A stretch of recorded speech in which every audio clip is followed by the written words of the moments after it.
الحمد لله وكفى والصلاة والسلام على النبي المصطفى وآله وصحبه ومن اقتفى أثاره واهتدى وسبحانك لا علم لنا إلا ما علمتنا إنك أنت العليم الحكيم رب اشرح لي صدري ويسر لي أمري واحلل عقدة من لساني يفقه قولي أما بعد السلام عليكم لبيك اللهم لبيك لبيك لا شريك لك لبيك إن الحمد والنعمة لك والملك la sharika lak. Alhamdulillahi muna bayani akan miƙati wato zangon da ake fara ɗaukar ko kuma shiga aikin hajji gadan-gadan.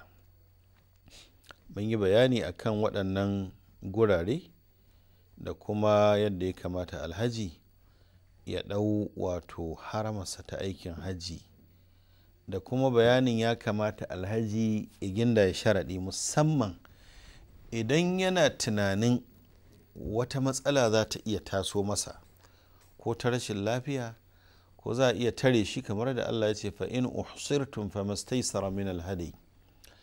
Idan wato aka tare ku ba ku iya kammala aikin hajjin ku ba to shikenan sai ku gabatar da hadayar ku gurgudan hali. Ko kuwa macen da take tunanin ba za ta iya gama aikin hajjinta ba jinin al'ada zai zo mata to sai sharaɗi cewa ya Allah na ɗauki wato aikin hajji kaza amma in wata larura ko wata matsala ta taso wacce za ta hana ni ƙarasawa to anan zan warware aikin hajji kamar yadda ya faru ga annabi sallallahu alaihi wasallam da sahabbansa a lokacin sulhun Hudaybiyya. Sun taho su wajen mutum 500,000 da niyyar yin umara amma kafiran maka karfi da yaji ƙemagadas suka hana manzo Allah sallallahu alaihi wasallam da sahabbai. Daga nan annabi ya ce duk wanda ya zo da niyyar umara shi kenan ya yi saisaye ko ya yi aski ya yanka dabbarsa illa iyaka. Shi ne amfanin wannan sharaɗi. To in mutum ya zo zai yi aniyar aikin hajji bisa raɗin kansa da kuma zaɓin kansa. Kamar yadda muka sani aikin hajji kashi uku ne. Akwai al-ifradu, akwai al-qiranu, akwai at-tamattu. Waɗannan su ne kashe-kashen ayyukan hajji guda uku. Duk wanda ka zaɓa za ka yi. Al-ifrad shi ne aikin hajji kurum babu umara. Shi ko ifradi qirani ana gwama wato hajji da umara ne in an shiga kenan har sai wato ranar babbar sallah idan mutum ya yi tahalluli asghar ko kuma at-tahallul akbar.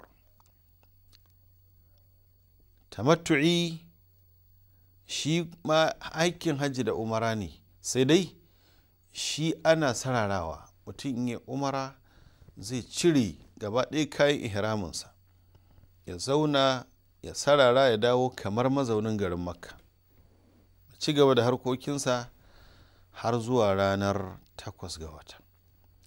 To malamai sun yi ta saɓani ayyun nau afdal, wane nau'i ne cikin nau'ukan aikin hajjin nan guda uku ifradi qirani tamattu'i wanne ne yafi? Tuntuni malamai sun yi ta saɓani wanne ne yafi. Waɗansu sun ce ifradi ne yafi, waɗansu sun ce qirani ne yafi, waɗansu sun ce tamattu'i ne yafi.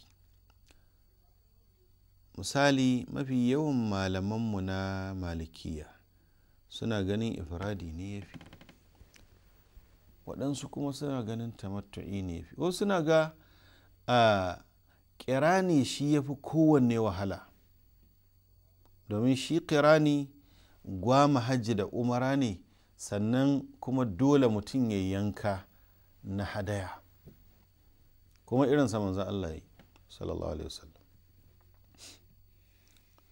Don haka da wannan suka ce hajjin ifradi su a ganin su shi yafi. Wasu suka ce hajjin kirani tunda irinsa manzon Allah ya sallallahu alaihi wasallama kuma ya fi wahala shi ya fi lada.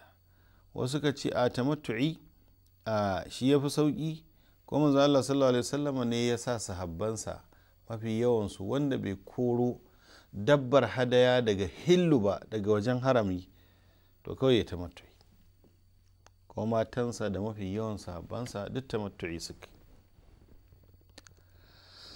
To wato kowanne yana da hujja irin tasa, don haka ni a fahimta ta, wallahu alam, in dai kowanne yana da asali a shari'a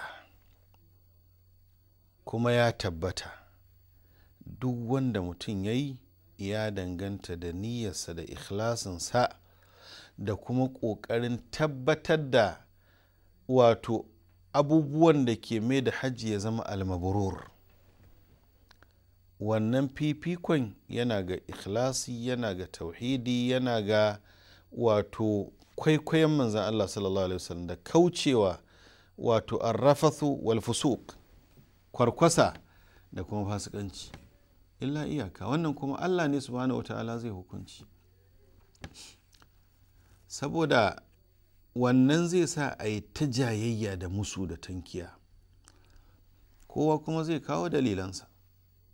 To ƙa'ida ta malamai, in dai kowa yana da hujja daga Allah ko daga manzan Allah sallallahu alaihi wasallam, sannan yana da magabata a kan wannan layin, shikenan ƙyale shi tsakaninsa da Allah subhanahu wataala. Tabbas manzan Allah sallallahu alaihi wasallam kirani yayi, ya gwamutsa haƙƙin hajji da umara tun daga ya shiga ihrami, tun daga wato zulhulaifa miƙatun madina, manzo Allah sallallahu alaihi wasallam bai cire ba, kuma tun daga can ya koro dabbobi na hadaya.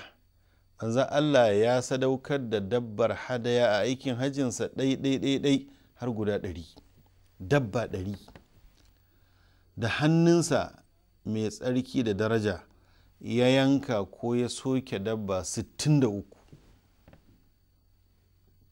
sauran 27 kuma wasu daga cikin sabansa suka karasa. Kaga yadda ake wato sadaukar da dukiya, ya bawan Allah, da yawan alhazanmu tsakani da Allah. Alhaqqu yuqalu wa in kana murra.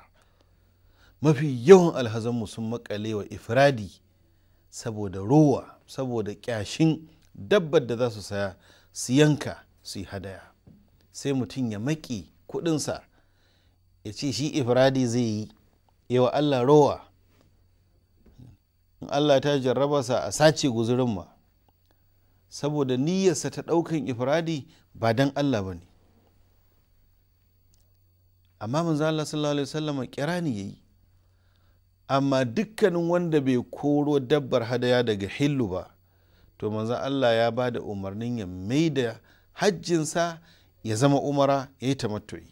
Duk matan manzo Allah kaf da sahabbansa har suka dinga ja wato tambaya, yanzu ya manzo Allah, mun fito da niyyar hajji kuma za a ce mu warware harama, mu je mu hulɗa da iyalanmu, gabanmu yana tsiyayar da a ruwan mani. Haka wasu daga cikin sahabbai sun yi fama matuƙa. Annabi ya tsaya kai da fata, har shi da kansa yake cewa law istaqbaltu min amri mastadbartu ma suqtul hadiya wala ja'altuhu tamattu'a. Yace wallahi da na sani, ni ma da ban ɗauko hajin kirani ba, da tamattu'i nayi, da ban koro dabbobi daga hillu ba, da tamattu'i zan yi.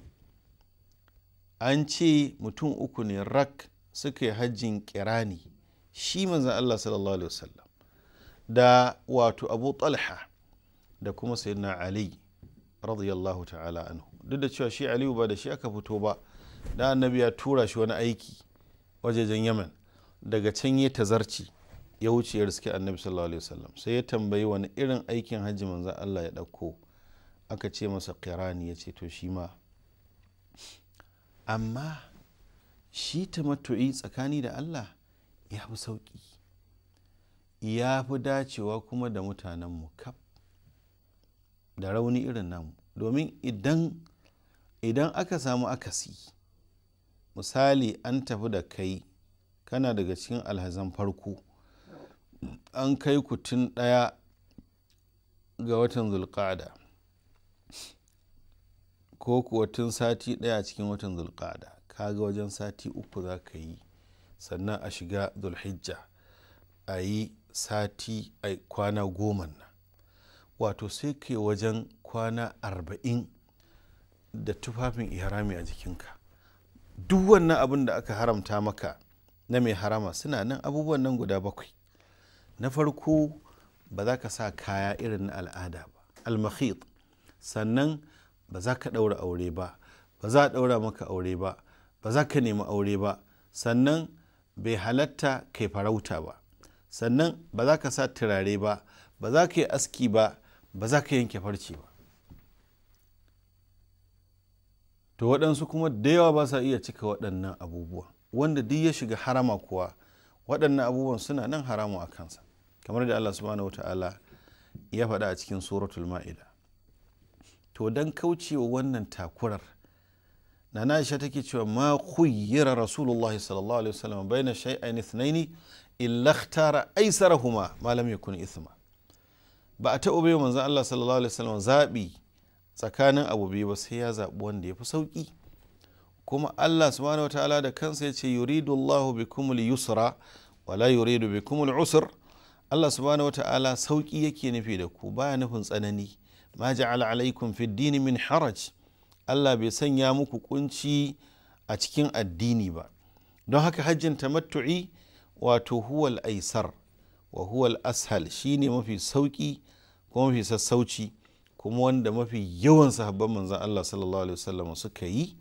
Amma kamar yadda na faɗa, duk wanda mutum ya ga zai yi, ya danganta da ikhlasinsa da kyakkyawan niyyarsa da bin sunnar manzon Allah sallallahu alaihi wasallam da kuma yi domin Allah. Allah dai ake so ya karɓa. Da wannan za mu karkare wannan shiri saboda lokaci. Abinda muka yi daidai Allah ya ba mu lada, wanda muka yi kuskure Allah ya fi mana. Wallahu ta'ala a'la wa alam, wa sallallahu wa sallam wa baraka lan nabi wa alihi wa sahbihi ajma'in. Subhanaka Allahumma wa bihamdik, ashhadu an la ilaha illa anta astaghfiruka wa atubu ilaik. Wassalamu alaikum wa rahmatullahi.